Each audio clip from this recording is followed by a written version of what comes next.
Welcome everyone to the session for the USNC-URSI National Radio Science meeting. I'm Jamesina Simpson. I'm a professor at the University of Utah and the chair of USNC-URSI. I thought I would start by introducing who we are for just briefly, for those who are not as familiar yet with our organization. There's International URSI, International Union of Radio Science. It was founded in 1919, and their goal is to foster research and collaboration internationally in all fields of radio science. And they are divided up into 10 scientific commissions, just like we are. And you can find out more about URSI at the link on this page. And each member country, every country that's a member of URSI has a national committee. And for the United States, we have the US National Committee, or USNC-URSI. So that's where the acronym comes from. We're appointed by the National Academy of Sciences, Engineering, and Medicine. And we're one of 24 scientific unions that report to the Board of International Scientific Organizations, or BISO. We have a new website this last year, so you can find the link also on this slide.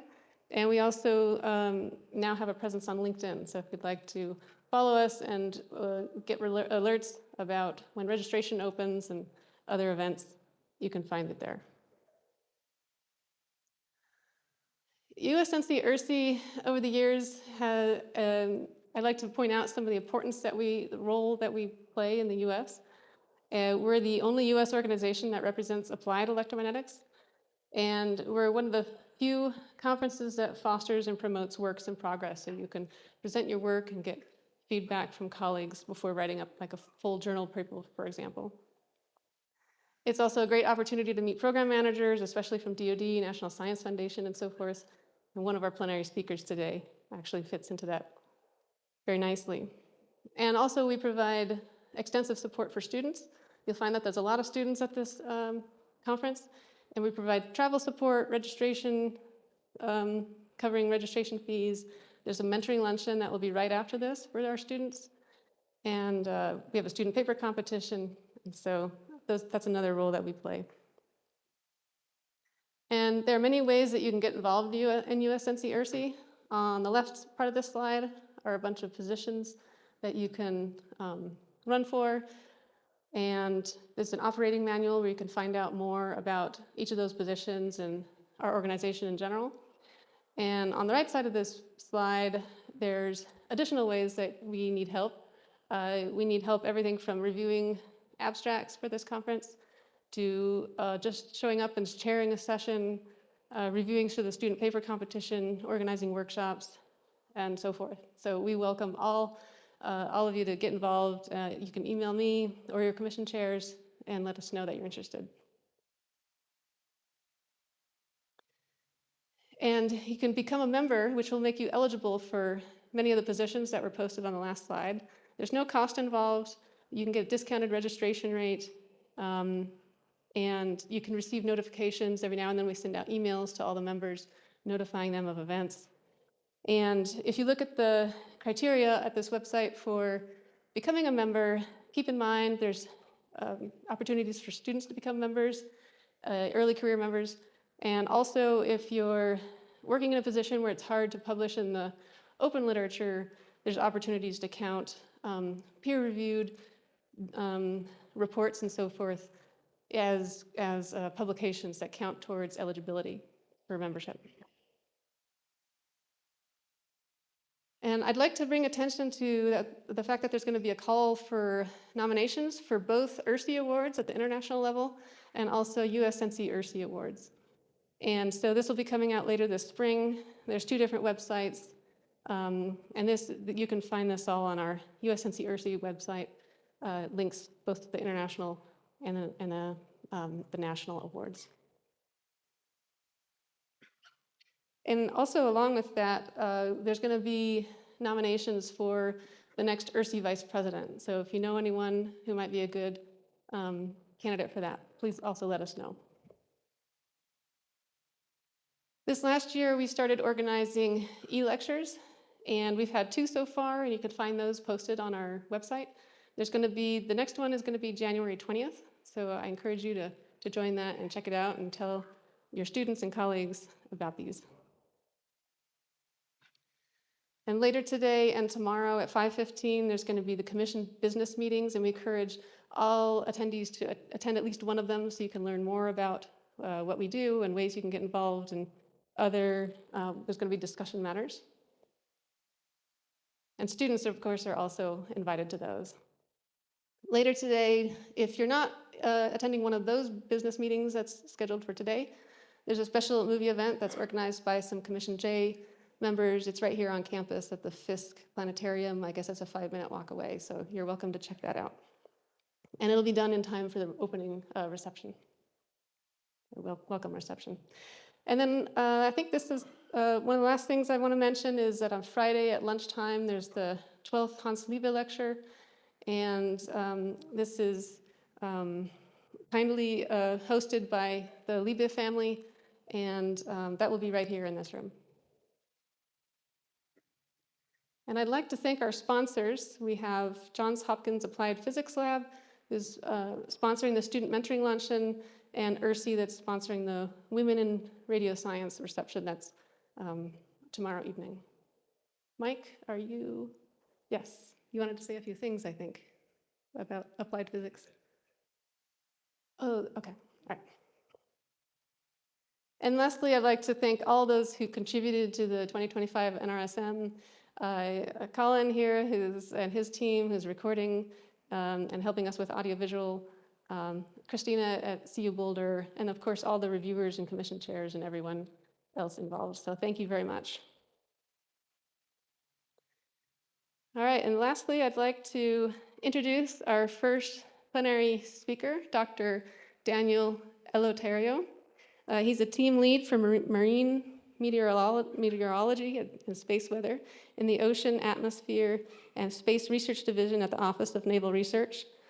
He holds a PhD in meteorology from the Naval Postgraduate School, an MA in National Security and Strategic Studies from the Naval War College, an MS in Physical Oceanography, and an MA and BA from Boston University in Science Education and Marine Biology. So thank you very much for providing a plenary talk, and I'll hand it over to you. Thank you.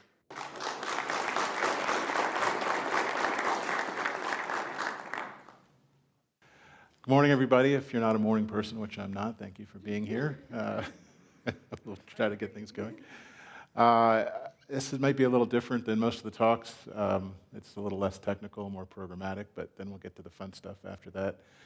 And Mike asked me to pinch hit because Mickey Batson wasn't able to make it this week, so this is kind of what I had available. A little bit about ONR, how we work. We're a little different from some of the other funding agencies, a little confusing to some. And I started giving this talk a few years ago, and people that we'd been partnered with, researchers we've been partnered with for literally decades said, oh, you know, I've never really heard the view of ONR from a program officer before. So hopefully this is helpful to you. The ONR was actually founded in 1946. We like to claim that we were the first agency prior to NSF in the world to do as a government funder of basic research, not acquisition. It came out of World War II when we realized that if we just buy stuff, it's really hard to buy knowledge. So we started initiatives to fund mission-focused but basic research. So if you are familiar with the concept of past year's quadrant, the idea is that it's use-inspired, but it is not specifically to a use. We also do applied research, which I think is a good fit. As Jemicina said, you know, URSI is a place for applied electromagnetics research, so we'll talk a little bit about that as well. And so when you're thinking about applying to ONR for a grant, it's not acquisition. It's not this is going to fit as a widget into a system that's going to be in the Navy. It's if this works, how might it help, you know, naval operations? And naval really means both the U.S. Navy and the U.S. Marine Corps. So it isn't just over water. It is also coastal and terrestrial propagation. A little bit about our history. Lots of people know about NRL.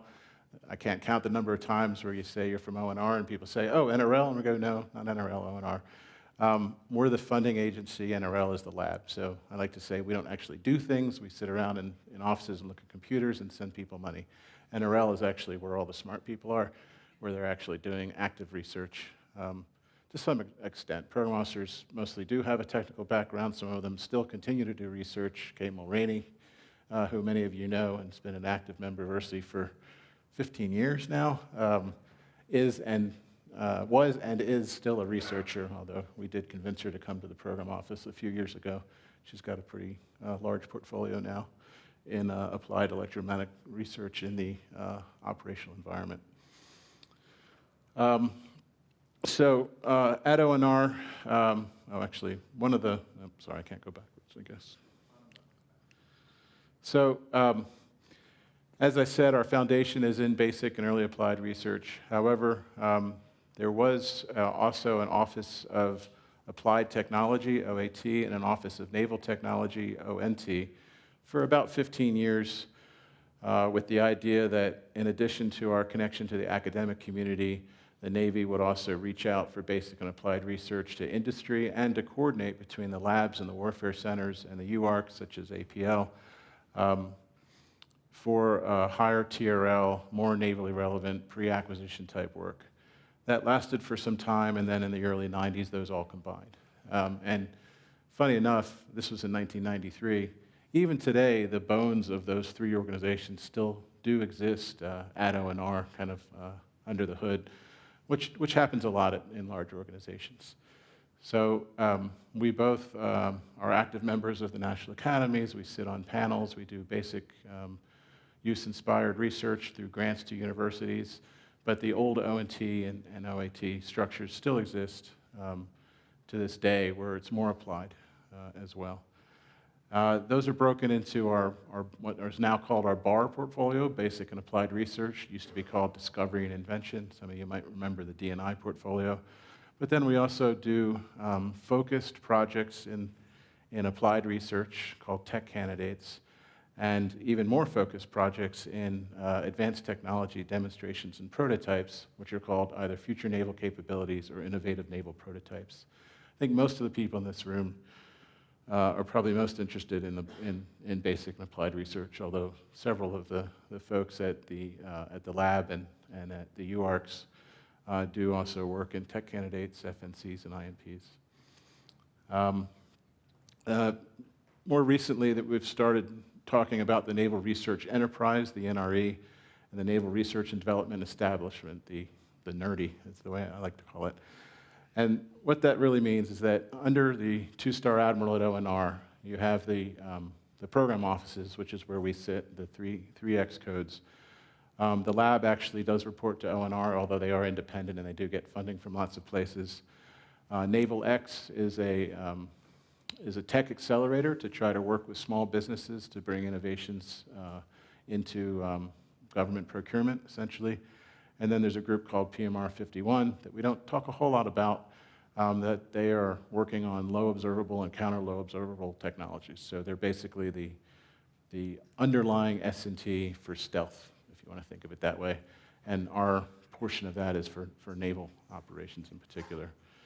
In addition, we have the warfare centers. There's several people here this week from NIWC, the Naval Information Warfare Center.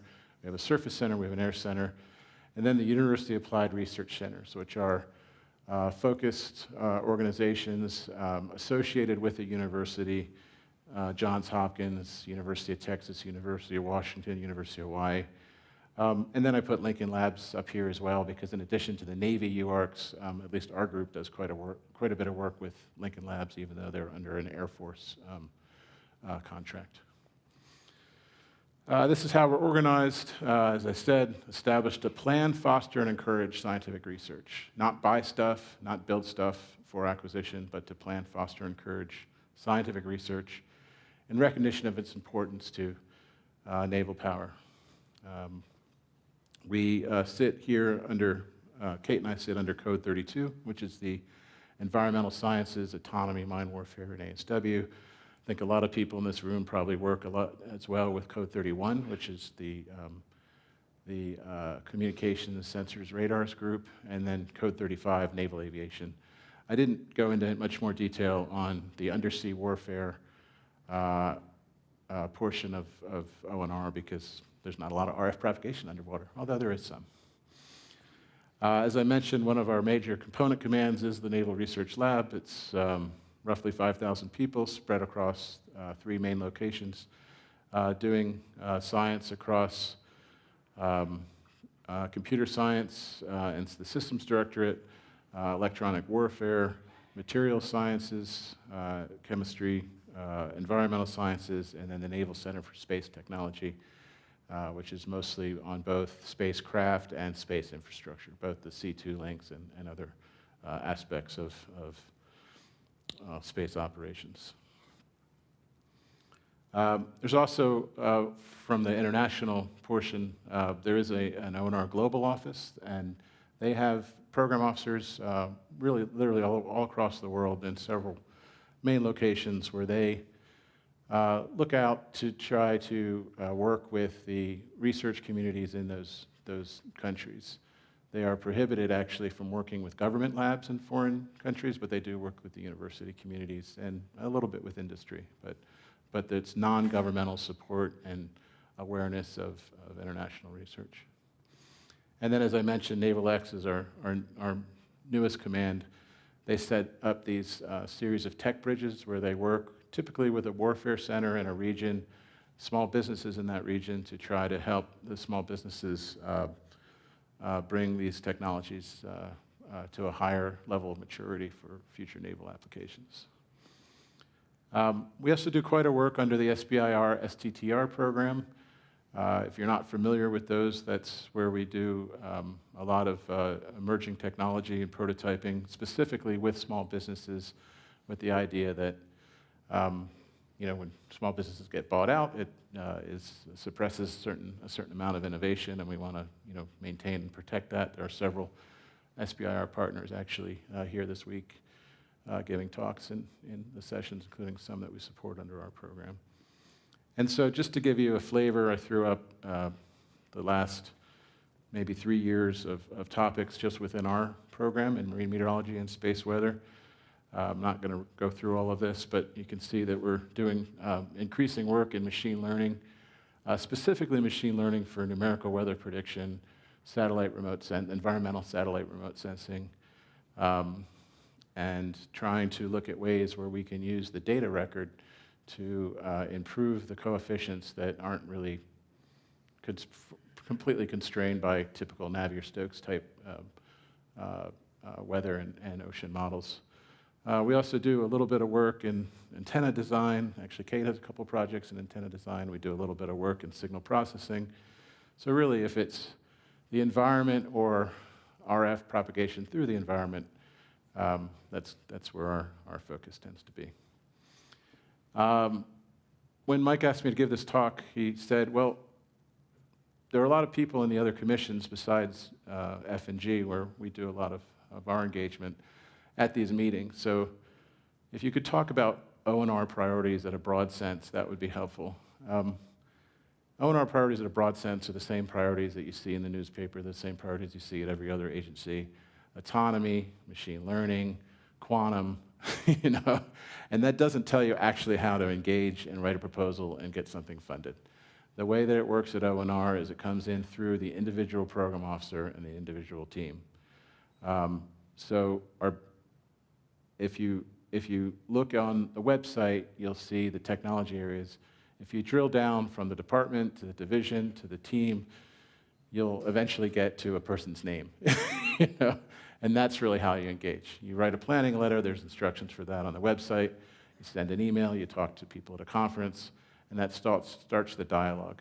We're a little bit different from some of the agencies where we don't typically have a very strict deadline, get everything in by day X. They all get thrown into the hopper, they all get reviewed at once, and they come out the other end 6 months later. We have rolling emissions, and there tends to be a fair amount of dialogue back and forth because we really don't want you to spend 6 weeks writing a 100-page proposal that's just not going to fit with our priorities or our resources. I think I already mentioned that most of the folks in this room would be in the basic and applied research category, but there are also applied research, prototyping, and other opportunities, and those are usually on the website. So this is our department, Ocean Battlespace Sensing. The name's changed a couple times, and you may see different versions of the names even in this talk. And we integrate, we try to have an integrated portfolio. We have 3 large warfare-centered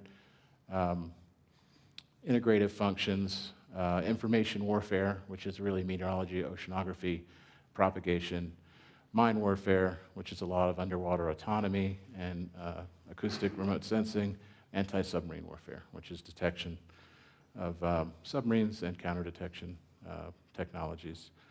Kind of in that middle area where we actually have an integrated program all the way from basic, doctoral level, postdoc type research through transition to operations.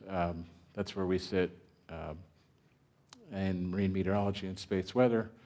And then there's some areas that tend to be even more focused just on academic research that is use-inspired.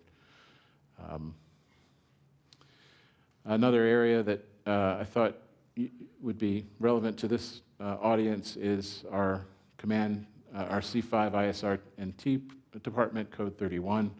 Kate and I in particular do a lot of work with them because they're a lot about RF propagation. We're a lot about meteorology. The two obviously fit well together. And again, if you go to the website, you can see how you might fit into this area.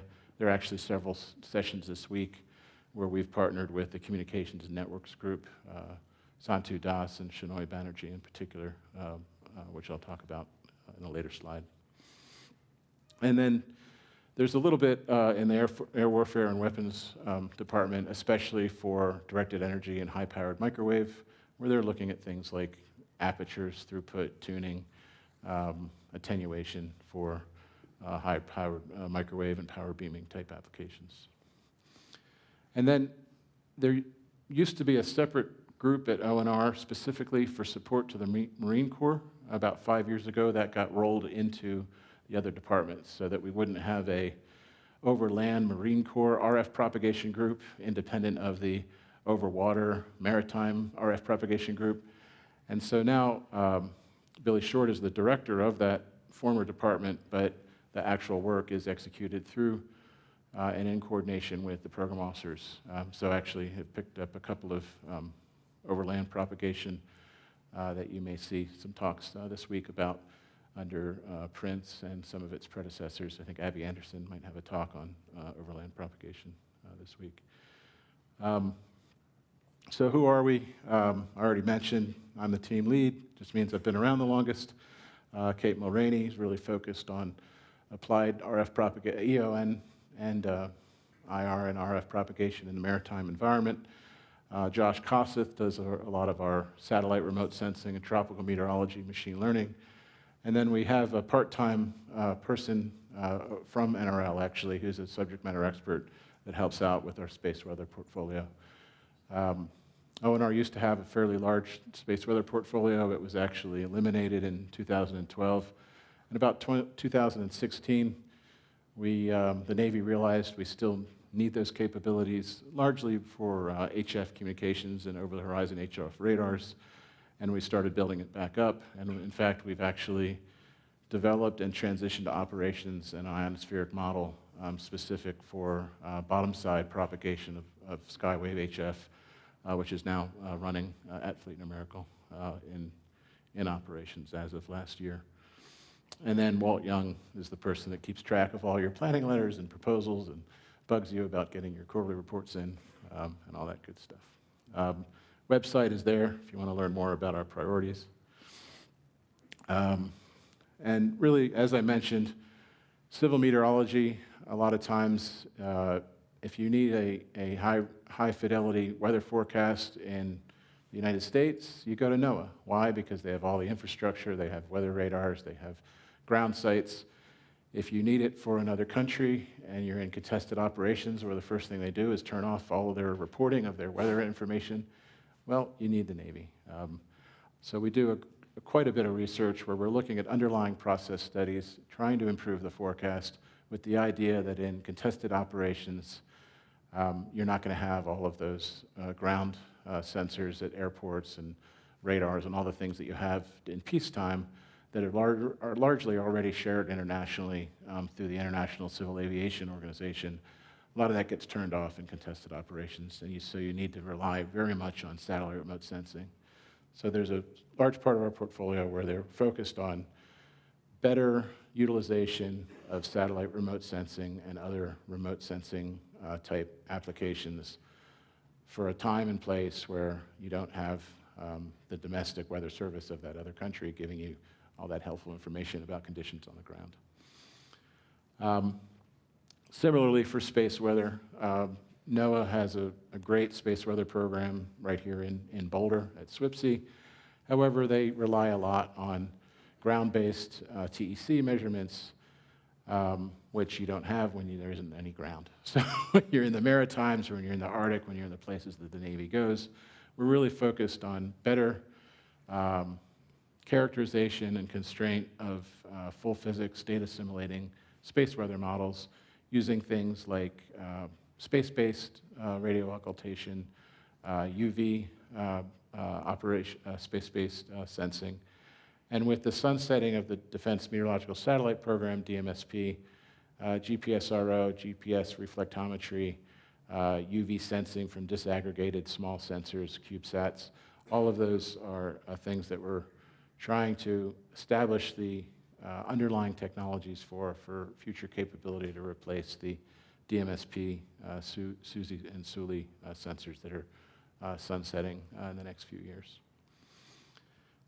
So I'm going to go very quickly through some current projects. These are things that are, in execution right now. Many of the talks in Commission F in particular, and to some degree Commission G this week, are under these projects, just to give you a flavor for how do you go from these very broad thrusts on the websites into real examples. This is just sort of a snapshot this year. And as I mentioned, we do have an enduring basic and applied research portfolio that is more or less steady state in terms of budget, but we want to refresh that every few years with new ideas, new researchers, new opportunities. So we have a process where we refresh that core program internally. Some of you may be familiar with CASPER, which was a multi-year focus on propagation in the coastal environment. That's ended, and now we have a new thrust in that portfolio called RedSaw, which is really looking at the stable boundary layer. And I'll talk a little bit more about that in a minute. And then there's all these other programs that we compete for internally to our management. Under the multi-university, multidisciplinary university research initiatives, we propose ideas. Sometimes they get selected. And these are large 5-year multi-investigator grants on a particular topic. That's a great opportunity. It's a great way to find innovative new discoveries. However, they're typically one award. So you do a bunch of work, you get a topic, you get 10 or so large multi-university proposals, you only get to pick one. And we have 2 going on right now, one on improved prediction and understanding of fog and turbulence in the marine boundary layer, and one on air-sea interaction and flux. Those have both been awarded. And then there's a new topic that's actually in source selection now, specifically looking at the coupling between atmospheric gravity waves and traveling ionospheric disturbances, and being able to better characterize non-topographically generated AGWs and TIDs, and how they affect communications for HF skywave type propagation. And then there's all these other tech candidate programs where they're typically 3-year programs. They're focused on a particular subtopic, and they're often teamed. There's teaming between the university, between NRL and the UARCs and the warfare centers, and then often we'll also bring in small businesses or universities into that, but they are more focused. They tend to be CUI or even classified, so it is a little harder to to get into that if you don't already have either defense cleared contractor or a national security initiative type program at your university, because they have to be under a contract instead of a grant, and there's a lot of information controls on them. And then the future naval capabilities, those really are at the point of pre-acquisition. They tend to be, they don't typically use a grant as a mechanism. They really are focused on delivering capability to Navy acquisition programs. I mentioned Red Saw. When we were doing work off the East Coast and the West Coast of the US several years ago, we found that a lot of the technologies or a lot of the algorithms, for diagnosing the evaporative ducts and the surface-based ducts tend to break down in stable boundary layers. It's weakly turbulent. It's not as strongly forced. And so we started up a dedicated campaign to look at stable boundary layers. These occur often in the springtime, where you have dry warm air coming off a continent. They get over these cool waters, and it's hard to really look at where the main inflection point is for propagation. So we went to the Salton Sea because it's a relatively controlled environment. It's kind of a natural lab. It's also easy to get to do a fairly large field study that finished up May of last year. And you'll see several talks in a special session on Thursday this week. Oh, did that call out? Oops, sorry. Just curious about that. Oh, yeah. So I failed to mention a couple of things we're going to talk about here in our sessions, F2 and F6 on Thursday, and session F8 on Wednesday for troposcatter propagation and boundary layer propagation. Similarly, as I mentioned, we have an expeditionary portfolio with the Marine Corps, and the Marines are interested in how do their radars and comm systems going to work in highly variable environments within, say, 100 miles of the coastline. Very dynamic, very strong diurnal signal with the land breeze, sea breeze. And so we leveraged an infrastructure that's been established over the last couple of years by NIWC Pacific called the Littoral Electromagnetic Range. They have an ad hoc mesh network set up, as well as some dedicated links for exploring new ideas in command and control information, passing tactical information across networks. And we said, hey, how about we instrument all of those links and actually look at the propagation channel and how variations in the weather affect the communications and vice versa. So we're working on pulling in a long duration data set to start looking at those correlations over different weather conditions, different times of the day, and so forth. And Eddie Pratat is here this week. He's part of that project. He can speak more about it if you want to talk to him offline. Troposcatter has become of interest again to the Navy, specifically maritime troposcatter. So many of you know there's commercial troposcatter links. They're typically fixed links over land. Our communications department have been developing technologies for mobile maritime troposcatter links for high bandwidth directional comms when you don't have satellite communications available. And what they've noticed is that the day-to-day variability is large and not very well predicted. If you take the ITU standard that ITS has been heavily involved in developing, it will give you the average conditions for the year. It may give you a geographic or seasonal average, but it's not going to tell you that today it takes 30 watts to push that link, and tomorrow it takes 130 watts to push that link. That kind of variability is still poorly understood and not well represented in the standard or in the algorithm. So we are setting up some long duration links using that same infrastructure I mentioned in Southern California to try to start to create another set of diagnostics for the day-to-day variability. And you'll see that theme through all these talks. We're trying to go from seasonal averages that you might use to design a system to day-to-day variability of, is this communication path going to be usable by the Navy today? And if so, to what degree? What is the actual conditions of the propagation channel, and why? And can that be forecasted, diagnosed and forecasted? I'm actually well past time, so I'm going to go through these pretty quickly. And then a couple other major projects right now we're looking at is low latitude ionospheric variability, specifically focused on equatorial spread F and equatorial sporadic E, using passive receivers. The oceanographic community has been nice enough to put out literally hundreds of HF surface wave radars out there all over the world to look at coastal conditions, coastal currents and wave fields. And we're trying to use those as vicarious signals of opportunity to create dense bistatic mesh networks, bistatic detectors of the high frequency variability in the bottom side of the propagation channel.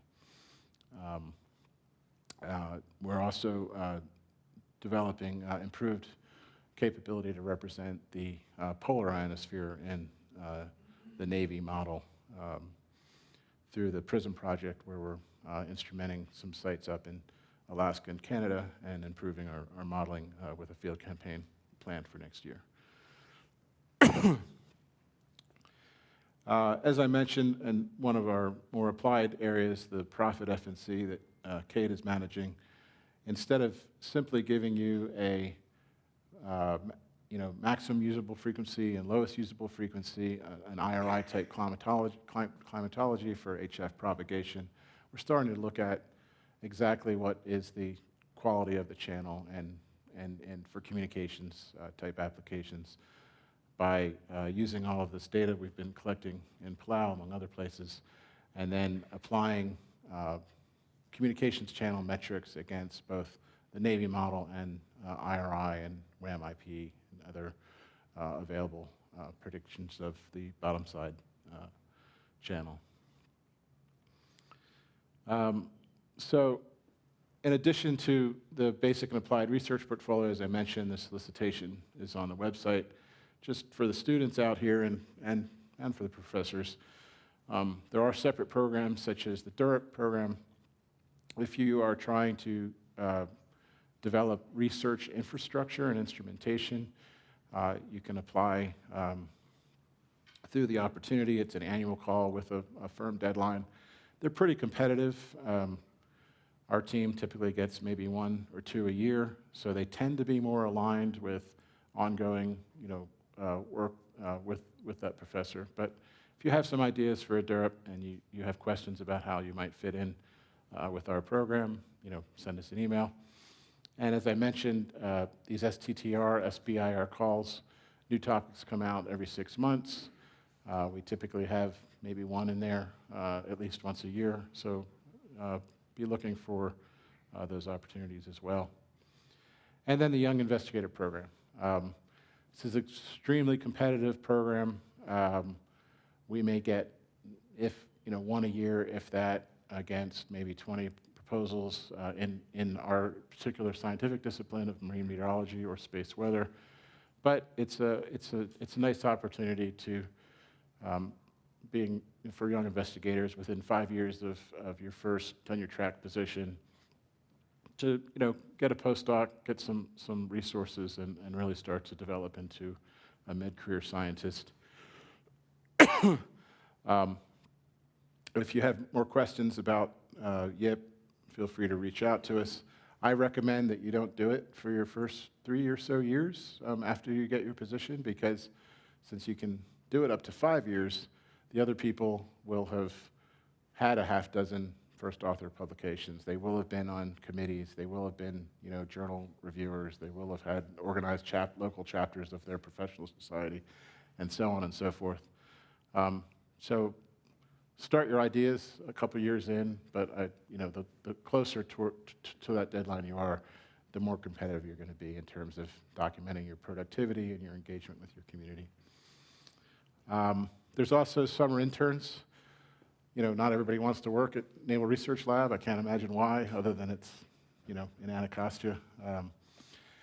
But we're always looking for young talent, and we're always looking for new federal employees bringing new ideas to the program. So I encourage you to look at summer interns, and they start really all the way at the high school level, undergraduate level, and doctoral level.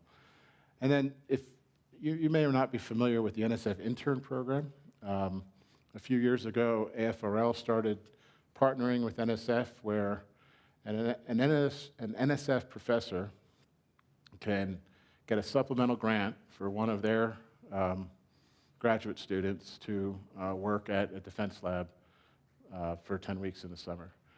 And that comes as a supplemental grant, through their NSF grant. Why is this good for the DoD lab? It opens us up to a much larger community of NSF researchers that we may not be aware of.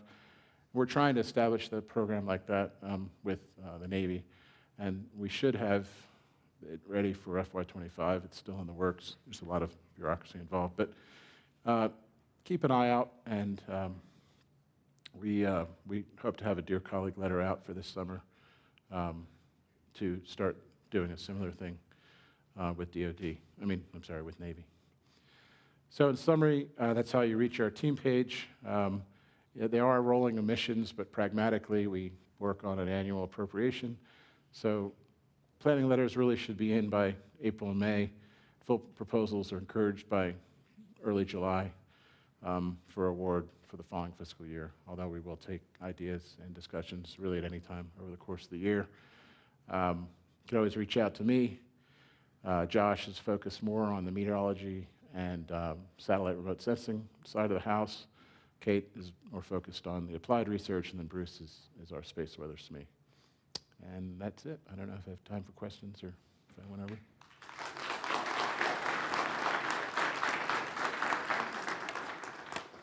Yes, thank you very much. We have time for questions. So are there any questions? And we have microphones that you can walk up to a microphone so we can hear you better.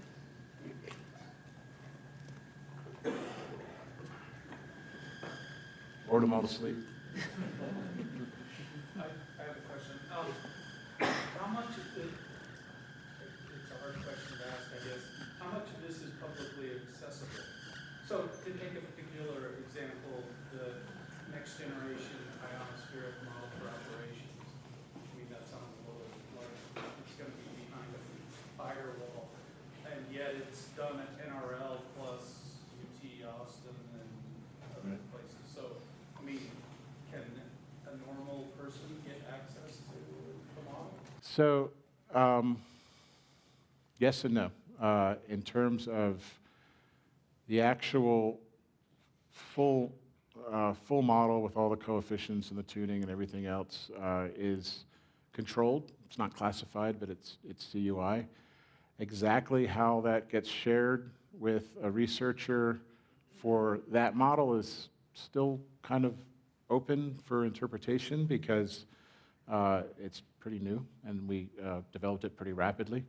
But what we've done in the past is, for example, our regional weather model, COAMPS, there's a software licensing agreement. And essentially, there's an agreement between NRL and the university that says, I won't put your code on an open website, and I'll reference you when I publish. And it's just like an end-user licensing agreement, essentially, so that we can control it.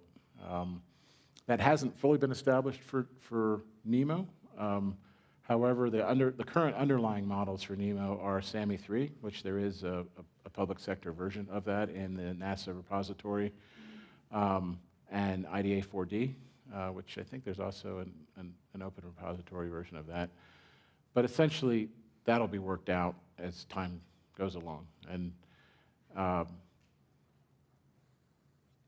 with some of our models, we have a single column version or a stick version. Others, you can work on the components, but then you'd probably be partnered with somebody at a UARC or UARC or the lab, where you'd be working on the components, and they would bring them in and integrate them and test and iterate back and forth. So often the data, the output is shareable. The actual code, there are versions that are shareable of the components, and we just kind of work from there. And that tends to be true with all DoD models once they get to a certain level of maturity. So, sure. Thanks. We have both, I imagine, U.S. citizens and non-U.S. citizens at this meeting. Do you have any advice for any non-U.S. citizens if there's ways to get involved or submit proposals? Sure. Our basic and applied research program is not restricted at all. So I have grants with, I don't know, probably half a dozen countries. Also, Owner Global will also do grants separately from us or in collaboration. Sometimes they'll start the grant and then we'll cost match and that sort of thing. But if it's a basic, research idea and it's relevant to the priorities on the website, sending a plan letter. Yeah. Yes? Yeah. I really appreciate the opportunities you're setting up for people to visit the labs, various places that are sponsored by Navy. I'm just wondering if you have anything that's the converse, though, that would allow Navy personnel at your labs or maybe your office to embed for periods of time with university groups, because sometimes it's difficult for faculty to leave a whole university group for a couple of months. Sure. And that would be a meaningful exchange, I think. Yeah. There are programs like that. I'm looking at Kate just because I'm running out of steam here. But I know there are programs where researchers, federal researchers, have spent sometimes a year or two at a company or at a university. But we're small enough that we haven't really come up with that too much within our program. Yeah. I'll think about it. I'll send you an email about it if I can answer it better later. Okay. Other questions? All right. Well, thank you very much again. Sure. It was wonderful.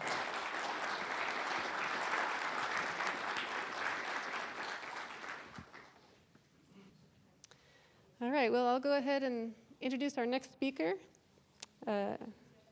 Jelena Notaros. She's a Robert J. Shillman Career Development Assistant Professor in Electrical Engineering and Computer Science at MIT. And she received the MS and PhD degrees from MIT and a Bachelor of Science from here at the University of Colorado Boulder. She's one of 3 top DARPA risers, 2018 DARPA D60 Plenary Speaker, an NSF Career. She received an NSF Career Award, one of the 2021 Forbes 30 Under 30, and among many other recognitions. So thank you very much for being here. Awesome. Well, thank you so much. Can everyone hear me okay all around the room? Fabulous. Well, my name is Jelena Notaros. Sorry? Can you hear it okay? All right. Okay. Well, my name is Jelena Notaros, as mentioned. I'm an assistant professor at MIT, and I'm so delighted to be here. As Josefina mentioned, I actually did my undergrad here at CU Boulder, so I'm really grateful to Professor Al Gaszowski, and I don't know if Zaya Popovic is here, Professor Filipovic. They're the ones who really taught me electromagnetics, so everything that's going into our work now in silicon photonics. Again, I'm delighted to introduce you to this field of silicon photonics. I do have to apologize. I actually got food poisoning last night, so I was up all night getting acquainted with the hotel toilet. So I normally have a little bit more energy, but I will try and do it justice today still. So as mentioned, I'll be talking about silicon photonics, our work on LiDAR sensors, AR displays, quantum systems, and biophotonics. So maybe before we get started, can I see a show of hands? Who here is familiar with silicon photonics? So I see just a couple of hands going up. All right. I see Daniel's hand going up. Daniel Sheen, he's actually a roommate of my PhD student, Daniel DeSantis. You'll see him referenced in the slides. All right, maybe another show of hands. Who here is familiar with antenna phased arrays? Guessing a lot more hands go up. All right, okay.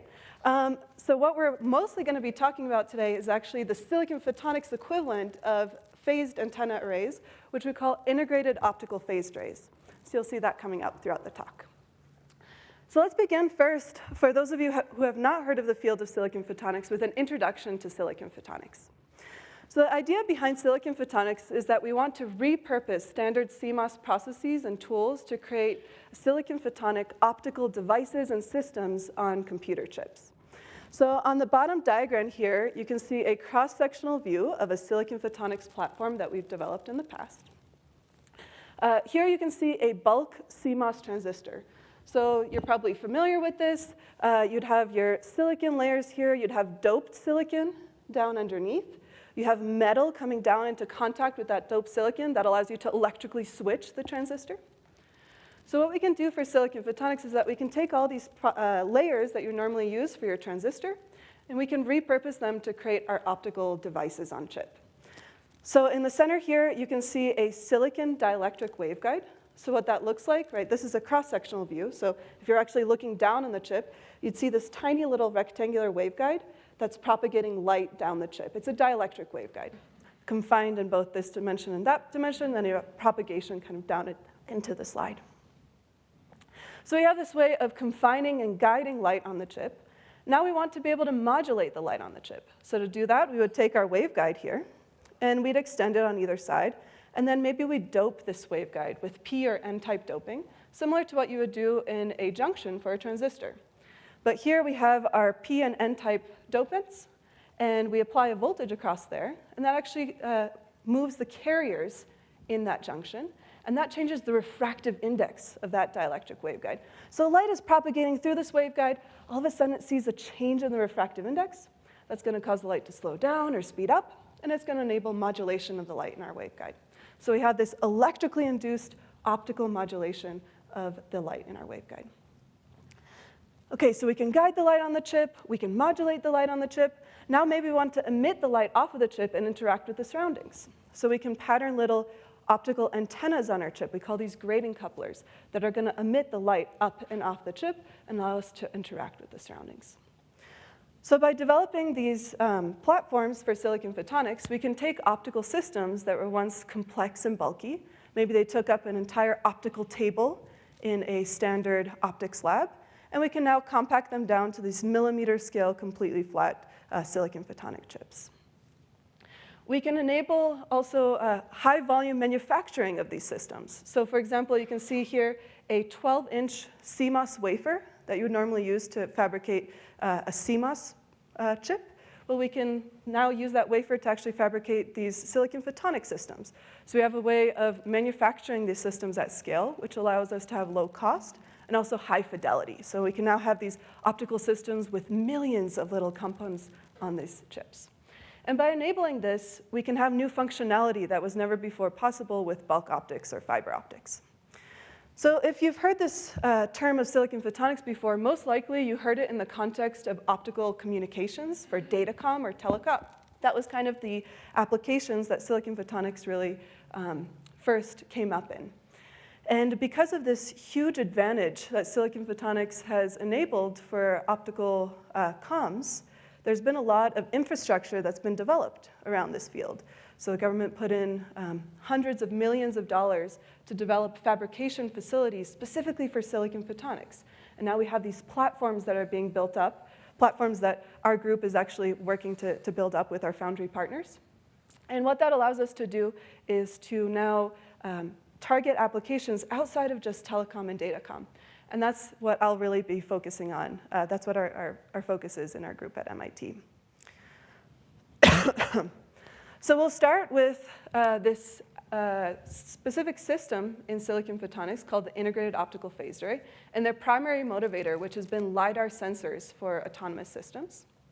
We'll then take a look at what you can do if you take 1,000 little optical phased arrays, put them on a transparent chip that sits in front of your eye, and actually enables augmented reality, a transparent solution for augmented reality.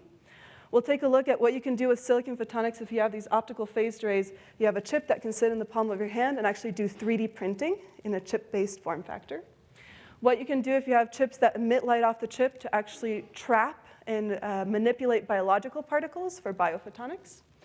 How to have mechanically flexible wafers for biosensors. And then even how we can interface with different types of qubits, quantum bits, for quantum computation or sensing. So let's get started with LiDAR sensors. And maybe before I continue to LiDAR, do we have a quick question in general about silicon photonics for those especially that are not familiar? Yes, please. What about loss? Is that an issue? Oh, yeah. So that's a thing that we think about a lot. So actually, when we first started in this field, I started working in this area with Milos Popovic's group at CU Boulder. And we got our first chips. This was back when the processes were not at all stable. And you put light into the chip, and we would get 100 dB of loss in a centimeter. Like you put the light in, and you can look in the camera onto your chip, and you literally see the light just die off immediately. It was horrible. So we actually have to do a lot of process manipulation of the waveguide materials to get those losses down. So you can do different things like stoichiometry of your silicon nitride, or thinking about the roughness of the waveguide. In electronic devices, when you have a transistor, you don't care if there's a little bit of nanometer scale roughness on the side of the waveguide, but you put optical light in there, all of a sudden it's scattering all over the place. So these are the kinds of things that we have to think about. But now we can get losses down to 1 dB per meter in the platform. So no longer a problem, but very much was a problem, about 10 years ago when I started working on this as an undergrad student.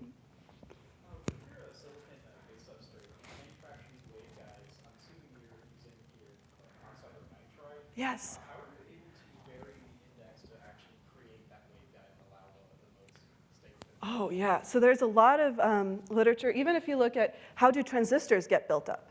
So normally you start with a silicon wafer with some oxide on top. And then there's a very thin layer of silicon on top of it. And what you do is you do what's called lithography. This is deep UV lithography. We actually go in and essentially ablate out the silicon where you don't want the silicon to occur. And that is what creates these little rectangles on your chip. Right? Then you go in and maybe you want to dope the P and the N sections. So you go in and you actually fire dopants in.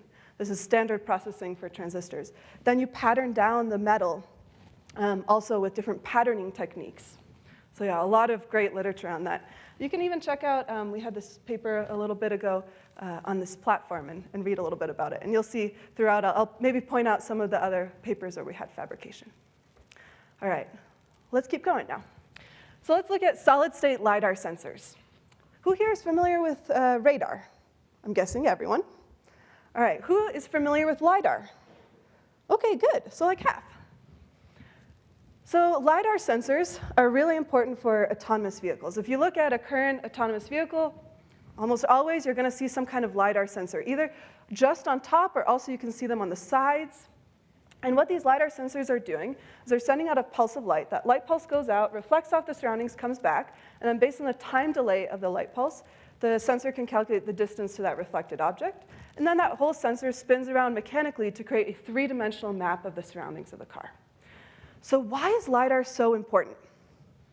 Well, when you look at autonomous vehicles, there's different tiers of autonomy.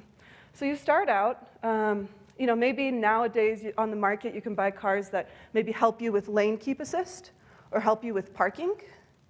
When you go to higher and higher levels of autonomy, that's higher tier autonomy, the requirements for your sensor suite become higher. So for example, for the highest tier of autonomy, when the car is fully autonomous, the metric that you often hear these vehicle companies talking about is that you need to be able to detect a 12-centimeter tall target at a distance of 200 meters.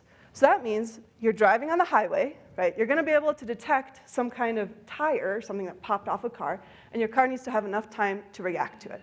So this is a metric that's often cited. The issue is, if that we just look at radar sensors for this, the aperture size that you need to be able to detect that small of a target, that far away, it's 4 meters, right? That's like twice the size of a car. That's really not feasible. That's why if you go now and you look at higher end vehicles, you look at the emblem, for example, at the front of a Mercedes, that emblem is getting larger and larger. It's not because the Mercedes car companies want you to see that Mercedes car and be like, oh, that's a Mercedes. No, what's actually happening is that emblem is actually the radar aperture. And it's getting larger and larger for these high-end vehicles because that radar aperture is getting larger because they need to be able to sense smaller targets for higher tiers of autonomy. However, when we switch to using light for these sensors, now our aperture size only needs to be 0.5 millimeters to get that same angular resolution. So that's why it's so important to be able to get LiDAR to the state where radar is in terms of the form factor and the usability, so that it can be used in concert with radar sensors and machine vision sensors to be able to give us really nice high-resolution images. The issue is that current LiDAR sensors, they're these mechanical boxes, right, sitting on top of cars. You can imagine that these sensors right now are incredibly expensive to fabricate, right? There's going to be some mechanical slippage over time. And the most important thing is that right now they're limited to this pulsed LiDAR sensors. That limits the range of the LiDAR. They're not coherent sensors like radar is today.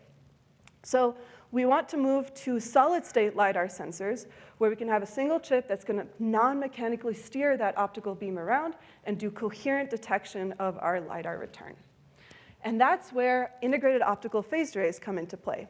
So now almost everyone in the room raised their hand when I asked, do you know about antenna arrays?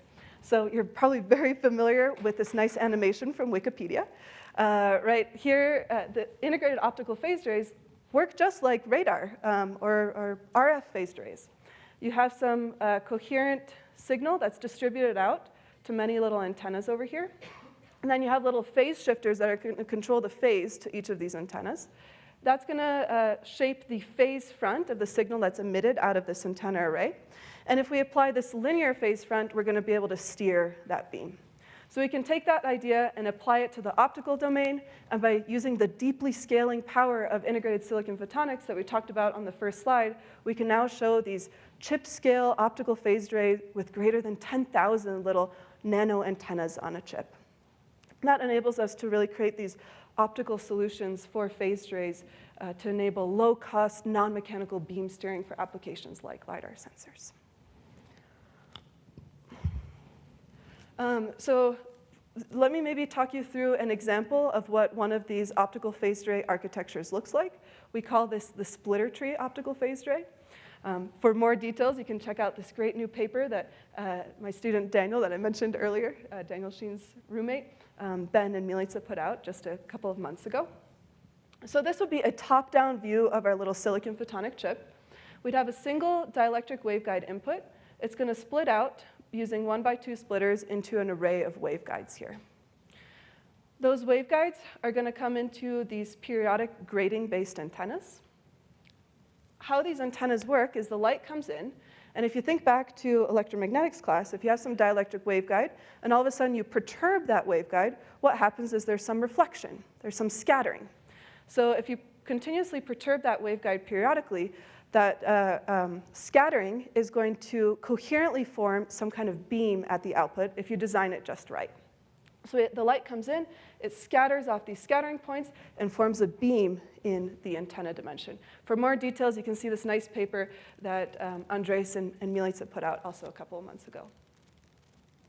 So the light comes in to these grating-based antennas and it scatters off of each of these antennas. And now since we have an array of antennas, right, that light that's scattering out of the antennas is going to form a beam in the far field of this phased antenna array. Now, how do we steer this optical beam around? Well, if we remember from our animation, we need to change the phase. So what do we do here? We come in and we place those little electro-optic phase shifters that we talked about on the first slide, where we dope the silicon and apply voltage to the silicon and to introduce some phase shift. We apply some phase shift to each of these antennas that controls the phase at the output of this array and enables beam steering. This beam steering is just in one dimension, right? So we control the voltage. That's going to enable us to beam steer the beam in this dimension. Now, how do we steer the beam in the other dimension? Is we change the wavelength of the light coupled into this chip. So we change the wavelength of the light coupled into this input here. And those periodic grating-based antennas, the effective period is going to change, which is going to change the emission angle out of the grating-based antenna. I see some people nodding, so I'm glad that that's sticking. So I won't have time to go through all of our results in this space today, but I'll just flash you through them. First, of course, we need to create these silicon photonics platforms to actually fabricate these optical phased array chips. So here's, for example, a 300 millimeter silicon photonics platform that we've developed in the past, where we'd have that silicon layer, doped silicon, metals, trench for laser deposition. If you're familiar at all with AIM photonics, that's kind of the standard process to fabricate silicon photonics in the US. We actually developed that process in collaboration with our foundry partners in SUNY Albany. So now this process is offered commercially as a MPW process. Once we develop these platforms, we have to create these silicon photonics optical phased array architectures. So I just introduced you to one earlier, that splitter tree array. This is another one, an AWG-based array. Works slightly differently. We then have to integrate lasers with these optical phased array systems. So this was the first demonstration of a monolithically integrated laser with a silicon photonic optical phased array. We then have to have tunable lasers on chip to get that beam steering in the second dimension.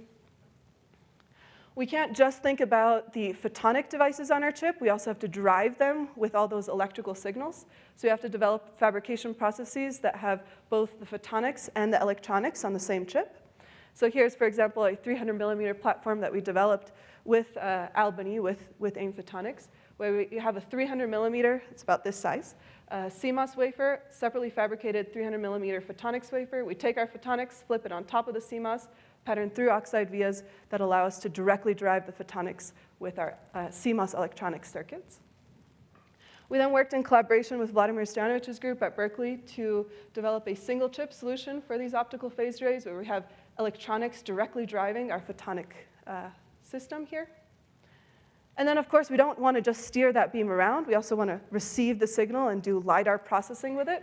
So for example, here we have a transmit array. It emits light off the chip, reflects off some target, and is received here. And then we do frequency modulated continuous wave, or FMCW, LiDAR, now coherently for the first time on our photonic chips, where we beat a local oscillator with that received signal and actually process that LiDAR return. And then most recently, led by my student Daniel with help from Ben and Milica, we showed the first silicon photonic chip that can actually emit multiple beams and track multiple targets at once without any additional processing in the electronics domain. Maybe I'll pause here for another question. Yes, please.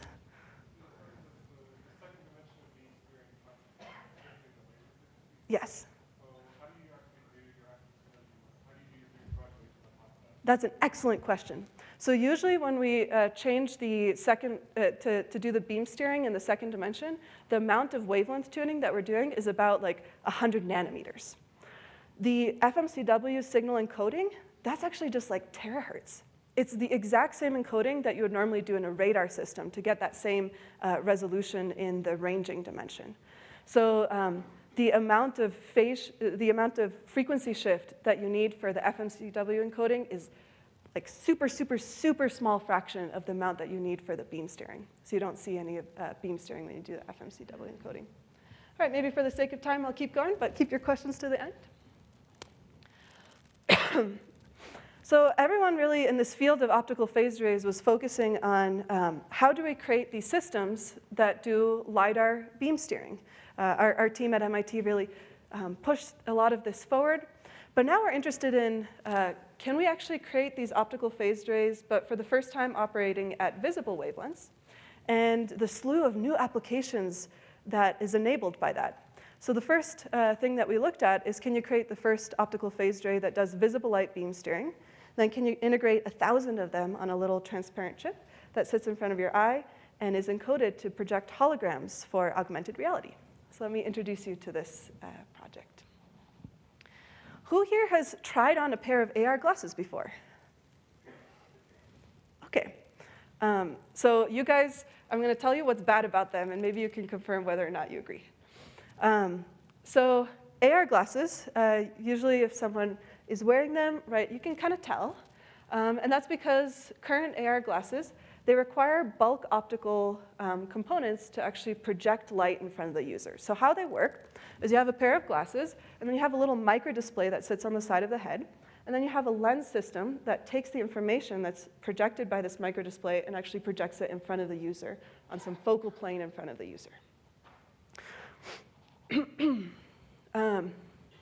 So this works okay, maybe if our friend here, what's your name? Arjun. Aria. Maybe if Aria's wearing it, it's cool. You know, if he was wearing it, it looked maybe a little bit dorky, but that's fine. We're all engineers here. But if we talk to our friends in the Department of Defense, they are very interested in finding a very discrete solution for AR displays, something where you wouldn't be able to tell that the person is actually wearing this AR display. Also, if we talk to people in the Air Force, right? If you're in the Air Force, you're a pilot operating in a high-G environment, and you have a little bit of extra weight on the side of the head. Maybe, again, Aria doesn't care. There's a little bit of extra weight. But an Air Force pilot that's operating in a high-G environment, that extra weight is going to cause pressure on their head. So when we talk to our friends in the Air Force, they say a lot of people, actually, after they leave the service, they have to get surgery on their necks because of the extra weight due to the optics that's required for all the different optical functionalities in their helmets. So that's one limitation is this, there's a non-trivial weight and indiscreteness of these current displays.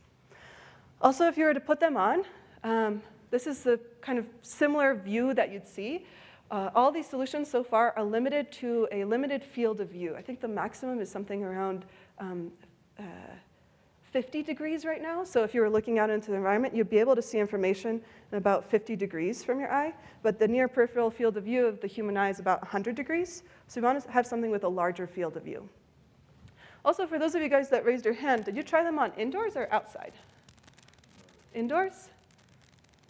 Indoors? Yeah, so the reason why is because if you actually take them outside on a bright and sunny day, the information is very washed out.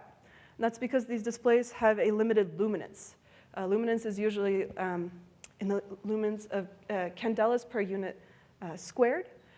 So you say we want about 100,000. Right now they're limited to about 10,000. So too low luminance for real daytime operation. And the biggest limitation with these current AR displays is that they're projecting information on a single focal plane. So for example, if I was projecting information about Aria, you said? Ariel. If I was projecting information about Ariel, so let's say I was projecting the session number or something like that. My eye would constantly have to focus from them to the information plane, from him back to the information plane, back to him, back to the information plane. And what causes your eyes to focus on different focal planes in front of you is the tiny little muscles in your eye. So if your eye is constantly having to do this refocusing very quickly, it causes your eyes to fatigue over time, and for most people, they develop headaches due to this. This is a very well-known effect in the field. It's called the divergence-accommodation conflict, and it limits long-term usage of these kinds of displays. It's kind of like that effect if you go to a 3D movie, and afterwards you kind of feel a little bit funky, like a lot of people kind of feel a little bit queasy afterwards. You pay more to go to the 3D version of the movie, and then you feel worse afterwards. This is the same effect, but it's much more amplified because the focal planes are so close to you. Right? In a 3D movie, it's kind of far away. Here, your eye is having to switch very close, and you have this amplification of this kind of effect. So to address all of these limitations, we're developing a silicon photonics solution for AR displays, where we have just a single transparent chip. It could be integrated in a pair of glasses, just like anyone in the room is wearing, and you wouldn't actually be able to tell it's there. It's just a transparent glass chip, but it actually has all these silicon photonic devices in there. And the system actually consists of many little optical phased rays that you can encode the correct, not only amplitude information, but phase information, and actually project three-dimensional holograms for the user to see, so that the information lies on many different focal planes, and it resolves this divergence accommodation conflict and enables long-term usage for these displays. So let me very briefly tell you about how we can create this kind of system. So the first thing we need to do is we need to create these optical phased rays, but now operating for the first time in the visible light domain. So here you can see what that could look like. We have, again, those periodic antenna structures, but now we have to have new kinds of modulators and new waveguiding material that my friend here that asked about the waveguide loss earlier, now it needs to actually propagate light all the way down to the visible regime. And then we take this little optical phased ray, and that acts as actually the pixel in this display. And we integrate 1,000 of these little pixels together into a two-dimensional grid. You control the phase gradient, the absolute phase, and the amplitude of the light emitted by each of these little pixels. And by doing that, you can actually conformally shape the phase front emitted out of the antenna array. It's no longer a flat phase front. Now you can actually encode holographic images into this display. So again, for the sake of time, I'll just very quickly blast you through some of our results in this space. So the first thing we had to do is we had to actually create a fabrication platform for this system. If you take a normal computer chip, not even a silicon photonic chip, but just in general a computer chip, and you put it in front of your eye, you can't see through it, right? And that's because these computer chips are based on silicon wafers. Right? You asked about how do we fabricate these things, and I mentioned you first start with a silicon wafer, where silicon absorbs visible wavelengths. So if you try and look through it, you can't see any visible light through that chip. So we need to create a new fabrication platform now that's based on transparent wafers. So we take our silicon photonics wafer, and we actually transfer it to a glass wafer. That took a lot of convincing for the foundry to do this. But here is the first demonstration of a 300 millimeter silicon photonics platform, but now on glass. And you can see there's Milica, my student, that led this work, holding up the wafer. I promise she's not just holding her hands there. There actually is a 300 millimeter wafer sitting there. We can then take that platform and demonstrate a passive version of this holographic display. So if you came to our lab, you could take this chip, and we have a setup where we actually tilt it on its side and we couple light in. And if you look through the chip, you would actually see a hologram cube floating about 1 meter in front of you in space. This is actually a true holographic virtual image. So all the people standing around you wouldn't be able to see that cube.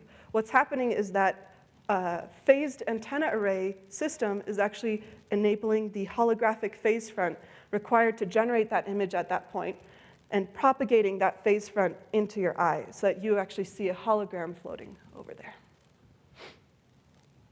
Now, to create an active version of this holographic display, we need to create visible light modulators on chip.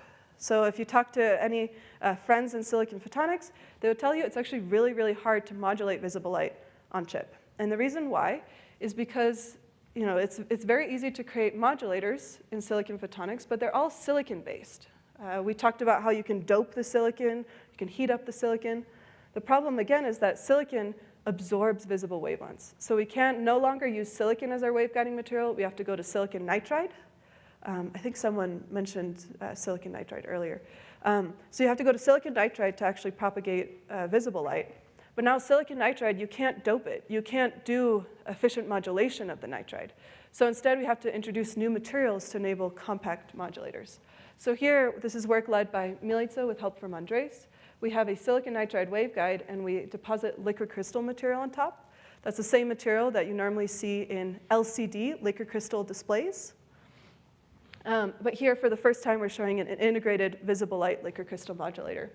And what that allows us to do is to have visible light modulators that are 2 orders of magnitude shorter than anything that anyone has shown before. We can take the same idea of these integrated liquid crystal modulators and show equally compact amplitude modulators as we do phase. To emit the light off the chip, we don't want the light to go both into the environment and to the person that's viewing it, so we need to create unidirectional antennas. And for the electromagnetics nerds in the room, I love this structure. This is actually a phased array within a phased array. You have 2 antennas stacked on top of each other, and you shift one by a quarter wavelength from the other, both in this dimension and in that dimension, and that causes deconstructive interference downwards and constructive interference upwards. Super cool. I think we learned about some of this in Professor Gasiewski's class here at CU about this constructive interference, so I love it. This is work led by Andres with the help of Milica. We then take these modulators and these antennas and put them together to show the first demonstration of an actively tunable visible light optical phased array on chip. We can then also show optical phased arrays, most recently for the first time, that span not just red, but green and blue wavelengths all on the same chip, work led by Henry and Andres. They just got this result like a couple of weeks ago. It was very exciting. And then we can put all these components together to create that active holographic display. So again, I'll maybe pause for a question before we keep going. Yes, please.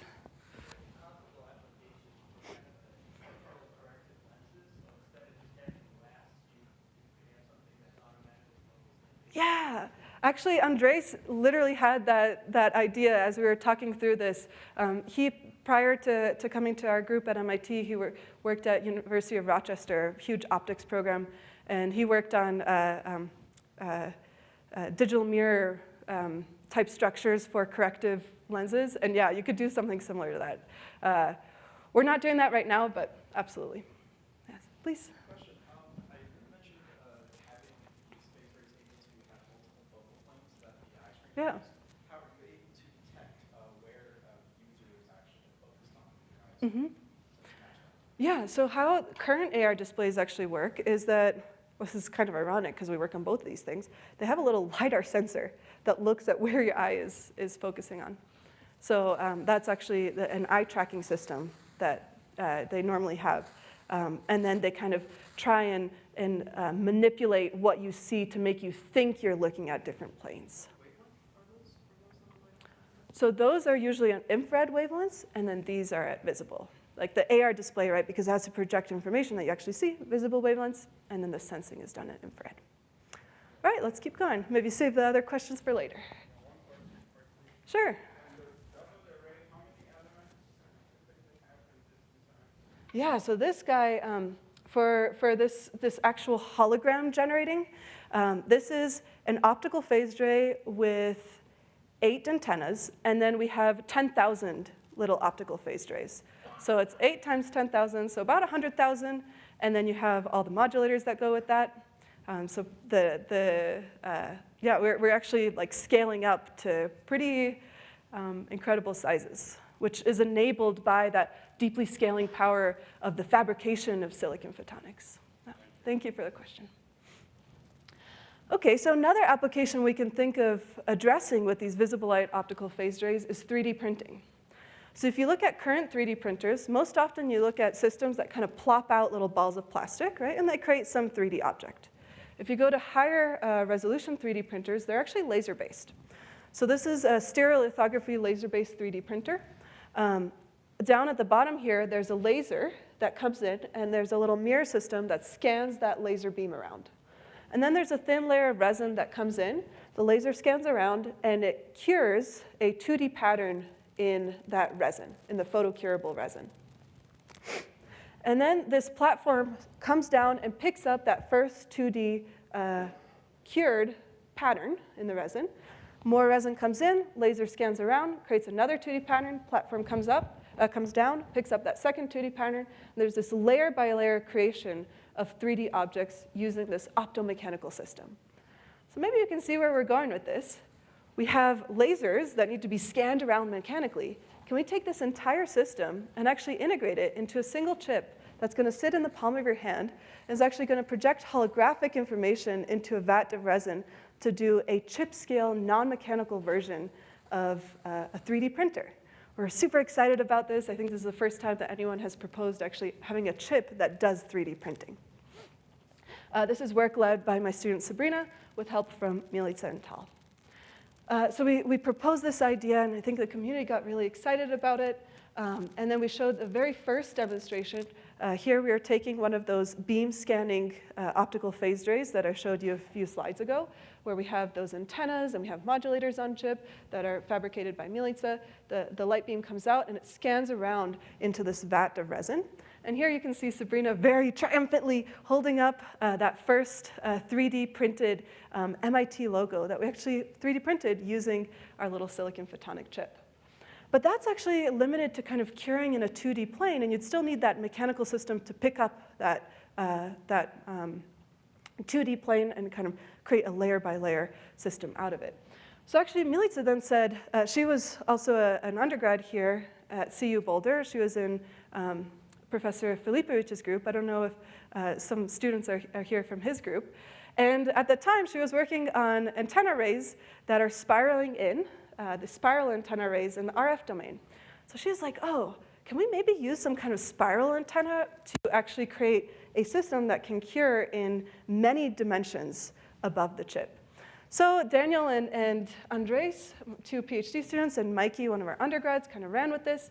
And we realized if you take these antennas and you spiral them in an Archimedean spiral, you can actually get the light to focus above the chip. And then really funky is if you change the wavelength of the light coming into the system, you can actually get that focus beam to change its focal height. I see you nodding. So I think the same kind of principles apply in the RF domain, which I think is really cool.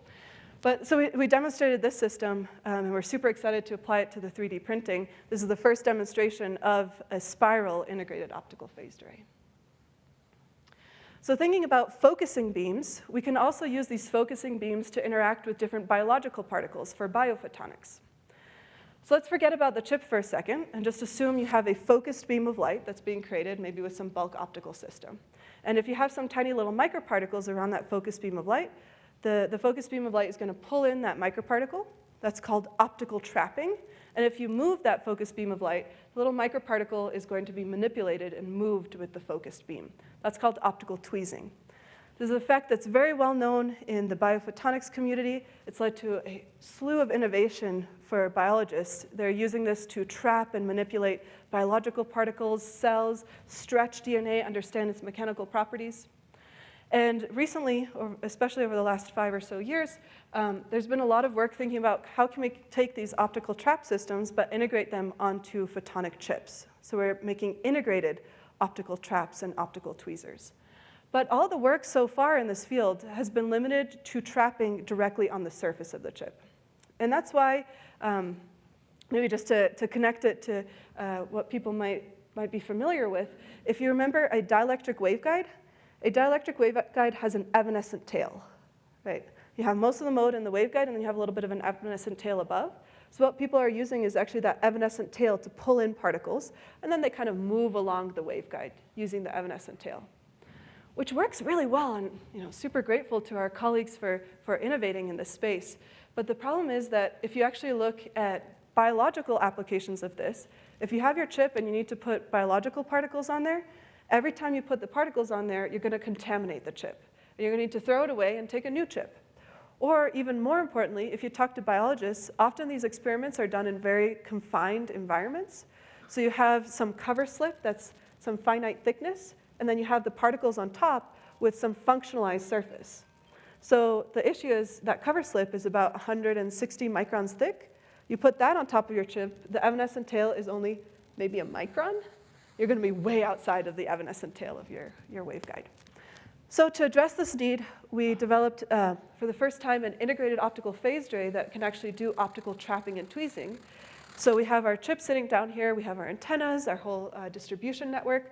It emits light off the chip, and it traps particles now 2 orders of magnitude taller, or well, actually 3 orders of magnitude higher than what was shown before with integrated optical traps. This is work led by my student Tal with help from Sabrina and Milica. So we can take particles now, and we can put them kind of in standard cover slips above the chip, and we change the phase distribution to these antennas, and we can now do optical tweezing of these particles. By enabling this large standoff distance, we can now actually even take biological particles and for the first time show biological experiments with an integrated single beam optical tweezer. So here we were taking mouse cancer cells. We apply the light and trap this cell over here, and then we can stretch the cell by moving the optical tweezer position. So super excited to see where this goes next.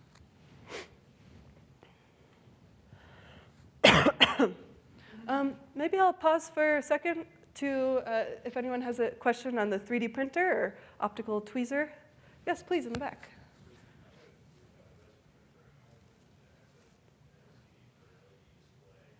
Okay, yeah.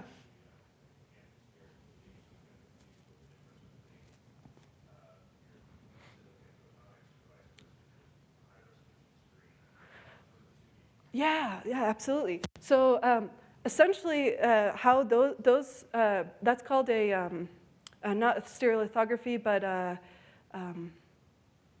oh goodness, the name is escaping me. But essentially, it's a pixelated screen that's actually projecting light up into that 2D plane. But then it still needs the platform to actually come up and take up those 2D patterns. Is that the experience that you have with your current 3D printer? Exactly. So essentially that first demo that we showed, it doesn't do anything more than that, but it's a step towards the full holographic. So the issue is with the current 3D printers, that mechanism for generating the light, that's limited to amplitude encoding of information. And when you have just amplitude encoding of information, it can only project in one plane. So you need that distributed amplitude and phase encoding to actually project holographic information to kind of in a single go do 3D printing or holographic printing. And the reason why you want to move towards that is because, and maybe you've had experience with this, the resolution is limited in the vertical dimension because of stricture. So you're nodding your head, perfect. Yeah, so the resolution is limited in that dimension because of the pulling force just from moving that plane up and down. Yeah, wonderful. I'll keep going. Yeah, please, Velakis. What frequencies, what's your bandwidth? I've always said it's increasing the bandwidth. Yeah. And beyond just what we can see, or beyond just what we can sense, Mm-hmm. add, an incredible more resolution. And now that we're doing it, in a way that is not longer having that. So it's a matter of receptor. So is that, what bandwidth are you using, and can we increase that? Yeah, so I think you walked in maybe when we were talking about the AR display, so you missed the LiDAR part. But we talked about in the LiDAR, you can actually do beams. The second dimension of beam steering is with wavelength, and we're normally scanning with 100 nanometers of wavelength. And the actual encoding that you do for FMCW is still just like radar encoding, so you just need like fractions of a terahertz. So your bandwidth is essentially unlimited. Which is a big advantage for actually getting the range resolution in addition to the kind of resolution in XY. All right, so keeping going, when we talk about bio applications of silicon photonics, then you maybe start thinking about biosensors or probing into the body. If you just gave someone a standard silicon photonic chip, that's a rigid silicon-based chip, right? It's going to just sit directly on your body. It's not going to be very comfortable to wear if you want to create a biosensor. So we're very interested in thinking about, can we create silicon photonic chips that can actually conform to the body, or maybe be integrated in textiles? So to do that, again, we worked with our foundry partners, and we developed a 300 millimeter wafer scale fabrication process, but now on flexible wafers. Again, this is the first demonstration of a flexible wafer process for silicon photonics. And we take that chip, we test it optically. So Milica dices it with the help of Andres and Ashton. We take it, we test the optical properties. Then we take that chip, and poor Milica and Ashton got quite the finger workout in the lab. They took the chip and they bent it around a little cylinder 2,000 times over and over and over again, and then put the chip back on the little optical testing platform and tested the optical properties, and we still don't see any degradation in performance, even after bending 2,000 times around a cylinder the size of your pinky. So we're really excited to see where this is going to go. We've heard from many of our colleagues in the field that they're excited for this platform to also be available to everyone to use. And finally, I think we have 10 more minutes. Finally, for the last application we'll talk about is in quantum. So we can use silicon photonic chips to interface with different types of qubits for quantum computation or sensing. And our qubit of choice at the moment is trapped ions. So if you go into a current trapped ion lab, what you'd see is you have a cryostat sitting in the center of the lab that's taking ions and cooling them down to very low temperature. And then the lab, which is about the size, usually about like half of this space in the front here, around this cryostat, which is pretty small, of course the ions are super, super small, but around this cryostat, there's optical tables just filled with bulk optical components that are taking different wavelengths and polarizations of light and bringing them into the cryostat to interface with the ion. So you have this ion that's trapped above an RF trap chip, and then you have different beams of light coming into the cryostat to do things like state preparation, cooling of the ion, state excitation, and readout. The problem is, with these current implementations, right, there's an entire room of bulk optics interfacing with maybe like 10 or 20 ions at a time, and it takes an entire room. So you can imagine if we want to get to qubit numbers that are really practical for communications, or for computation, tens or thousands of ions, this is going to take like a whole campus worths of optics to interface with those ions. Really not practical for scaling purposes. But the even more pressing problem right now is you can imagine you're in the lab, right? There's this cryostat sitting in the center, and there's optical tables all around. All those little optical tables are vibrating slightly differently.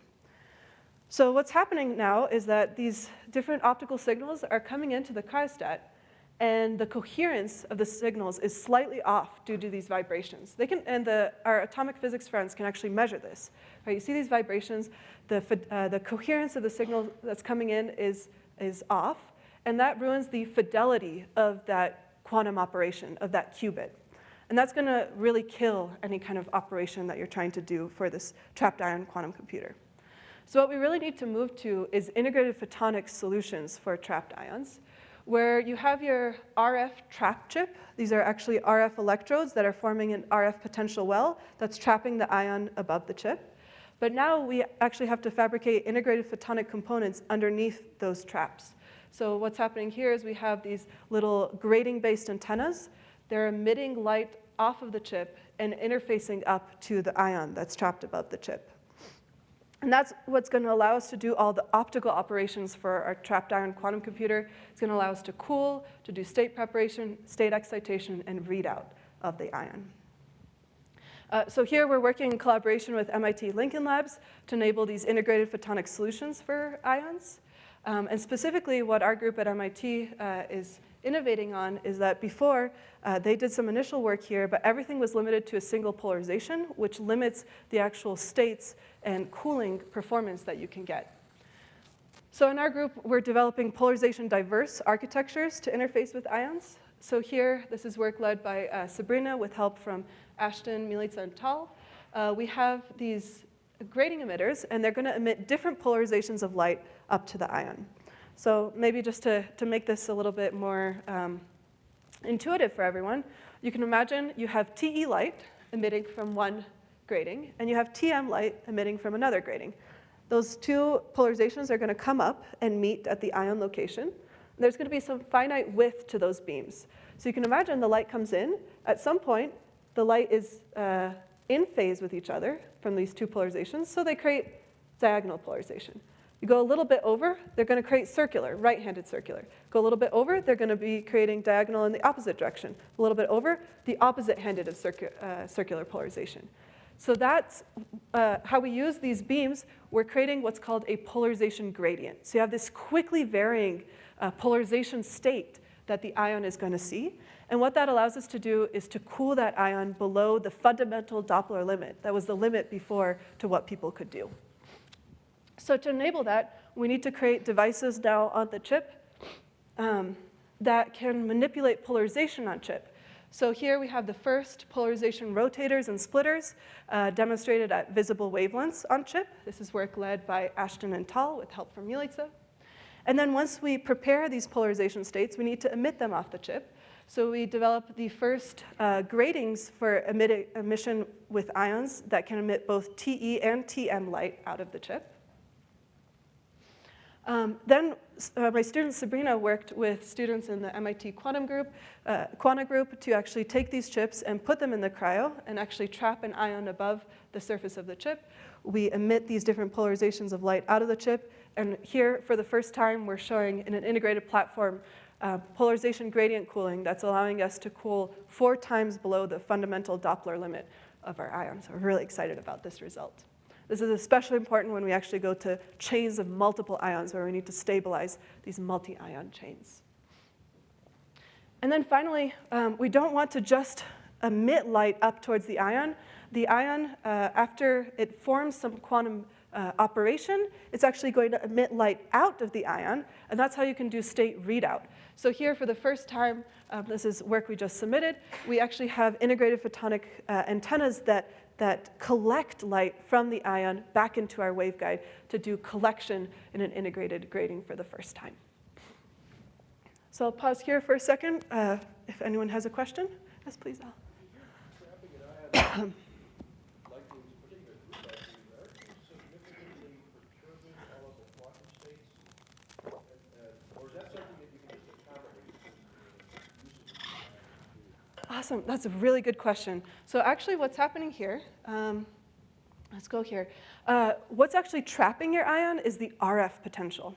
So this is different than in the last 2 applications ago. I talked about using optical beams to actually trap biological particles. That's usually using the gradient force due to the electromagnetic wave to actually trap dielectric materials. What's happening here is this ion is a charged particle. So it has some charge, and then you have this, these RF electrodes on your chip. That's shown in green here. And these RF electrodes are actually applying different RF signals and forming a potential well for the ion. So what's happening is this ion is a charged particle, and it wants to sit at the bottom of this potential well. So that's actually trapping the position of the ion initially. Quasi-static trapping. Yes, exactly. So it's initially trapping that ion above the chip. Then there's still going to be a little bit of little vibrations, both physical vibrations of the ion, that's a specific type of vibrational motional mode. Also spin vibrations of the ion, that's another vibrational motional mode. Especially when you have chains of ions, they can actually spin together, which is kind of wild. So we trap it with this RF potential from these electrodes, and then we have to do additional optical cooling of the ion. So that's where these different polarization beams allow us to actually emit different polarizations of light and cool down the ion to below, to essentially the ground state of the ion for the first time with this polarization gradient. Before, it was always limited to about n bar 10. That was the Doppler limit for these strontium ions. And then we're going to emit different other beams of light to actually excite the state of the ion. So in a quantum computer, for those that might not be familiar, how this ion quantum computing actually works is, if you think back to chemistry class, right, we have the nucleus of an atom, and we have electrons that float around it. What actually sets the state, the 1 or the 0 in the traditional classical sense, the state of this qubit, this quantum bit, is what level that little ion sits above your nucleus. And what causes your ion to switch to higher or lower states is actually optical excitation. So if it's in the 0 state, like the 0 computation, like you say, I want this qubit or this bit in my computer to sit at 0. If you want to switch it, flip it to 1, usually in a standard computer, classical computer, you apply some electrical signal, and it switches the transistor, and it switches it to 1 state. For the ion, what you need to actually do is to excite it with an optical beam to switch it to a higher energy level. And that's actually how you do your quantum computation after you cool down the ion. Yeah. Yes, please.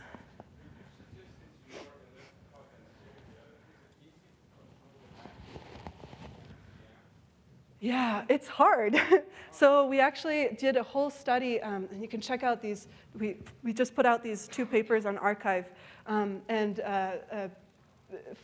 this was work led by Sabrina with the help of these 2 atomic physics graduate students. Or postdoc, Ethan is a postdoc. He actually did his PhD, I think, at CU. He did a stint at NIST before coming to MIT. Ethan did a really nice study. Because we don't have perfect circular polarization, it's hard. Yeah, you have to design these grading antennas just right to be able to equally match the amplitude of light emitted out of the TE and the TM mode. So because you have elliptical polarization, it actually slightly affects how well you can do this polarization gradient cooling. But actually, we can still get to n bar of 1. So it worked pretty well. Yeah. Thanks for the question. We had a lot of issues with that. So Sabrina would appreciate you bringing that up. All right, so now in the last minute we have here, I just wanted to throw out there a couple of educational initiatives that we have at MIT, targeting diverse learners, not just at MIT, but throughout the US and throughout the world. So first, we developed a silicon photonics class at MIT.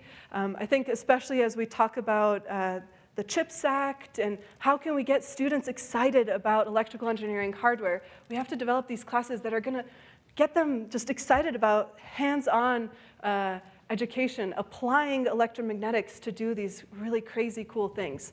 So we were super excited. There was 54 students in the first offering this class, which normally, like hardware, electrical engineering, something like this, you would see about 10 or 20 students in the class. And I think what got students really excited about this is that we actually developed a whole hands-on silicon photonics laboratory. So now you go into our teaching lab space at MIT and EE, and you have, all the circuits equipment, and then you go into the specialized room, and then you have like $1 million worth of silicon photonics test equipment. It's pretty wild and so cool that we were able to get a lot of companies and the department and donors excited about this to really build this up and enable it for our students, which I'm really excited about.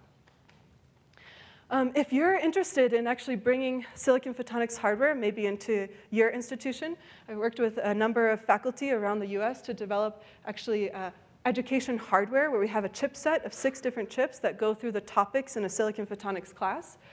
This is available now for distribution, and we've actually distributed to about, I think the latest number I heard was about 30 different institutions, going down all the way from community college level to educate technicians that would be doing testing, all the way up to different R1 institutions that are using this for educating graduate students. If any of your students are interested in learning more, if you're a student who's interested in learning more about the field, we have a number of online silicon photonics classes that you can take. So here's Milica actually teaching for a lab-based online class where we actually talk you through how to test these devices. And we did little videos in the lab. It was very fun. It was like kind of like an Instagram reel. It was kind of fun for us to do. If you're interested in getting even more into this, we have a week-long winter boot camp where you can come to MIT and actually learn how to test all these devices hands-on. And we have a week-long summer academy where you can come and learn all about the theory. And this is very interesting because we have people both in adjacent industries, so people from companies that are maybe working in the IC field and want to get into photonics, and also people like graduate students and undergrads who are just excited about learning more. So with that, I'll wrap up. We first talked about what is silicon photonics. We then went into solid-state LiDAR, holographic AR displays, transparent chips that sit in front of the eye, liquid crystal modulators, chip-based 3D printers, biophotonic optical tweezers and manipulation of cancer cells, mechanically flexible wafers, trapped ion quantum systems. And of course, I could never give a talk without giving a huge shout out to all the students in my group. Their excellent work is really what makes all of this work possible. Also call out our collaborators here and our funding from various agencies. So with that, thank you so much for your attention. And I think maybe we should take questions during the break, or maybe a question now. Yeah, thank you so much, and thank you for answering.